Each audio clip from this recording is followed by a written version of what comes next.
Saudara-saudari yang terkasih, selamat pagi berkah dalam. Sudahkah kita memberi senyum hari ini? Senin 9 Agustus 2021. Kita awali permenungan kita dengan tanda kemenangan Kristus. Dalam nama Bapa dan Putra dan Roh Kudus. Amin.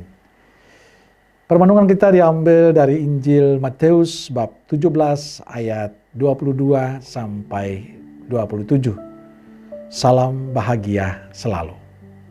Kisah Injil hari ini berbicara tentang seorang pemungut pajak bait Allah yang datang pada Petrus dan berkata, "Apakah gurumu tidak membayar pajak 2 dirham?"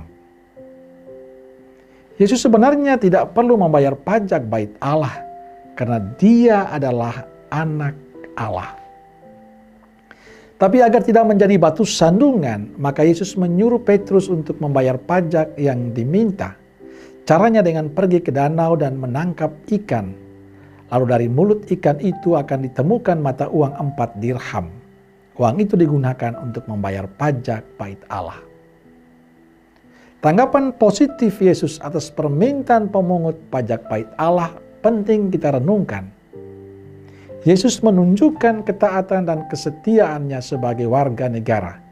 Dia meminta kepada Petrus untuk membayar pajak. Walaupun sebenarnya sekali lagi Yesus tidak perlu melakukan hal itu.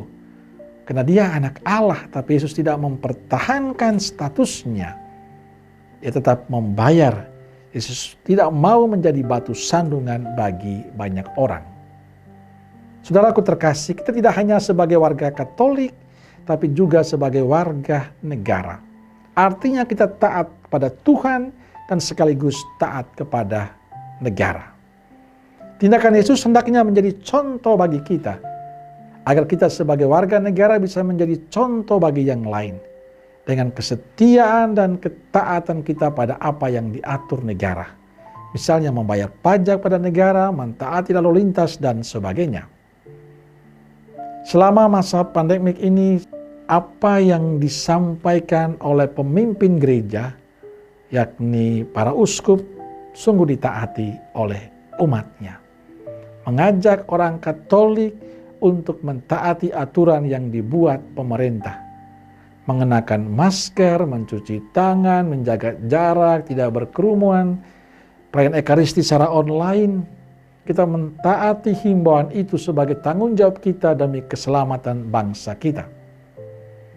Banyak teman-teman yang tidak seiman mengatakan, bila setiap anak bangsa memiliki ketaatan dan kesetiaan akan perintah pimpinan seperti yang dijalani orang Katolik, bangsa ini akan aman. Badai COVID mungkin akan cepat berlalu. Tapi karena banyak yang tidak taat alias ngeyel, sesukanya sendiri, maka COVID ini masih terus kita alami. Bagi saya mendengar komentar-komentar itu membanggakan. Walaupun saya tahu masih ada juga orang Katolik yang bandel. Tapi paling tidak kita sudah mau menunjukkan dengan etikat yang baik. Tentu semua itu karena kita belajar dari cara hidup Yesus. Yang tidak mau menjadi batu sandungan bagi sesama yang lain. Saya berharap kita sebagai orang Katolik dan juga sebagai warga negara mampu menghadirkan wajah ketaatan itu. Mampu menghadirkan wajah kesetiaan Yesus dalam kehidupan berbangsa dan bernegara. Jadilah orang Katolik yang baik dan benar. Dan jangan menjadi batu sandungan bagi yang lain. Amin. Semoga Allah yang Maha Kuasa memberkati saudara sekalian, Bapa, Putra, dan Roh Kudus. Amin. Keluarga Kudus Nazaret, doakanlah kami. Amin. Berkah dalam.